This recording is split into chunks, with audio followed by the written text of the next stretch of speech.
नमस्कार, मैं हूं अमिता पंकज और आप देख रहे हैं राजसत्ता एक्सप्रेस। 26 जनवरी को हम 74वां गणतंत्र दिवस मनाने जा रहे हैं। गणतंत्र दिवस इसे क्यों कहा जाता है? क्योंकि 26 जनवरी 1950 को हमारे देश का संविधान लागू हुआ था। इसी दिन भारत को अपना संविधान मिला था। भारत एक संप्रभु राज्य बना और इसके बाद उसे गणतंत्र घोषित कर दिया गया। तभी से हम 26 जनवरी को गणतंत्र दिवस के रूप में मनाते हैं। हमारे संविधान ने हमें बहुत सारे अधिकार दिए हैं और हम इसकी चर्चा बड़े जोर शोर से करते हैं। कभी अगर हमारे संवैधानिक अधिकार पर कोई खतरा होता है तो हम बहुत अच्छी तरह से चैलेंज करते हैं कि हम आपको अदालत में जाकर देख लेंगे, ये मेरा संवैधानिक अधिकार है और ये मुझे मिलना ही चाहिए। इसी प्रकार से कई बार आपने देखा होगा कि लोग कहते हैं कि हमें अभिव्यक्ति की स्वतंत्रता है, हम जो चाहे वो बोल सकते हैं। इसके लिए हमारे जो संविधान ने उसने हमें अधिकार दिया है कि हम कुछ भी बोल सकते हैं, हम अपनी अभिव्यक्ति प्रकट कर सकते हैं।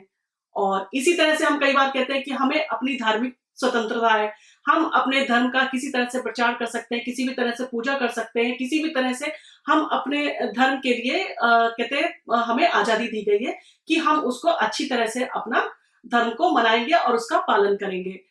परंतु इतने सारे अधिकारों में हम सिर्फ हक जता रहे हैं कि ये मेरा अधिकार है, ये मुझे संविधान ने दिया है और मुझे ये चाहिए और मुझे वो चाहिए। सिर्फ अधिकारों की बात सुनाई दे रही है। अगर आप आज देश का भी माहौल देखें तो हर तरफ हर कोई इसी चीज की चर्चा कर रहा है कि मुझे मेरे संवैधानिक अधिकार मिले और मेरे संवैधानिक अधिकारों की रक्षा हो। और अच्छा भी है, भारत के संविधान ने उसके नागरिक को मजबूत बनाने के लिए संवैधानिक अधिकार दिए हैं। परंतु क्या कभी हम और आप संविधान द्वारा दिए गए मौलिक कर्तव्यों की बात करते हैं? क्या हम और आप कभी इस चीज की चर्चा करते हैं कि ये हमारे मौलिक कर्तव्य हैं? क्या कर्तव्यों को लेके कभी कोई चर्चा करता हुआ दिखता है? क्या आपको और हमें या बाकी लोगों को पता है कि उनको संविधान द्वारा कितने मौलिक कर्तव्य दिए गए हैं? भारत के संविधान में शुरुआत में मौलिक कर्तव्यों को शामिल नहीं किया गया था, परंतु 1976 में 42वें संविधान संशोधन अधिनियम द्वारा 10 मौलिक कर्तव्यों को शामिल किया गया था। और उसके बाद कहते 86वें संविधान संशोधन अधिनियम 2002 द्वारा 11वें मौलिक कर्तव्य को शामिल किया गया। इन मौलिक कर्तव्यों को शामिल करने का सिर्फ ये तात्पर्य था कि हमें अपने दायित्व पता हो एक नागरिक होने के नाते, और हमारे अंदर राष्ट्रहित की भावना आए और हम अपने देश की एकता और अखंडता को बनाए रखें। तो हर नागरिक का ये कर्तव्य है कि वो अपने कर्तव्यों का पालन करे जो उसको संविधान द्वारा दिए गए हैं। भारत के संविधान द्वारा हमें कुल 11 मौलिक कर्तव्य दिए गए हैं जिनका हमें पालन करना चाहिए। सबसे पहला जो हमारा कर्तव्य है वो है कि हम संविधान का पालन करें, राष्ट्रीय ध्वज और राष्ट्रगान का सम्मान करें और स्वतंत्रता संग्राम के आदर्शों का पालन करें, भारत की संप्रभुता और अखंडता की रक्षा करें, देश की रक्षा करें और हमें आह्वान किया जाता है तो हम राष्ट्रीय सेवाएं प्रदान करें, समान भाईचारे की भावना का विकास करें यानी कि आपस में एकता और अखंडता हो, मिलीजुली संस्कृति का संरक्षण करें यानी कि एक दूसरे के धर्म को सम्मान दें, देश की प्राकृतिक पर्यावरण का संरक्षण करें यानी कि जो नेचुरल रिसोर्सेज है उनको संहित करके रखें ताकि वो आगे तक हमारे काम आए, वैज्ञानिक सोच और मानवता की भावना का विकास करें, सार्वजनिक संपत्ति की रक्षा करें और हिंसा से बचें और जीवन के सभी क्षेत्रों में उत्कृष्टता का प्रयत्न करें यानी कि हम जीवन के सभी क्षेत्रों में आगे बढ़ने का प्रयास करें ताकि हमारा देश तरक्की करे। जो 11वां कर्तव्य है वो कहता है कि सभी माता पिता और अभिभावक इसलिए क्या कहा गया है यहाँ पर कि अगर आपने बच्चे को अडॉप्ट किया है तो आपकी जिम्मेदारी है एक पेरेंट्स होने के नाते कि अपने 6 से 14 वर्ष के बच्चों को नियमित स्कूल भेजें। इन सारे मौलिक कर्तव्यों के अलावा कुछ और कर्तव्य हैं जिन्हें शामिल किया जाना चाहिए था, जैसे मतदान देने का अधिकार।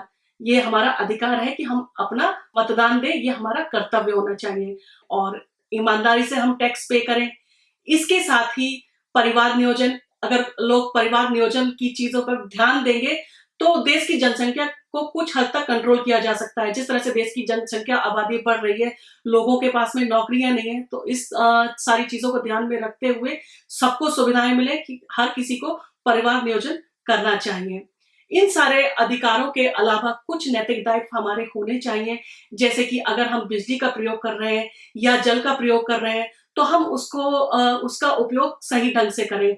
उसका हमें ध्यान रखना चाहिए कि पानी तो बर्बाद नहीं हो रहा है, या इलेक्ट्रिसिटी का हम ज़्यादा कंज़म्पशन तो नहीं कर रहे हैं, हम उतना ही करें जितना हमें ज़रूरत है। सपोज़ कि आपके घर में अगर 4 रूम हैं और जिस रूम में आप बैठे हैं, आप उसमें लाइट ऑन करें और बाकी जिस रूम में आप नहीं हैं, वहाँ से अगर लाइट को ऑफ कर दें, तो ये एक तरह से हम अपने देश के लिए बहुत बड़ा काम करेंगे। कि अगर आप मानिए कि सारे लोग अगर इस तरह से चीज़ें करेंगे, तो इलेक्ट्रिसिटी को काफ़ी हद तक सेव किया जा सकता है।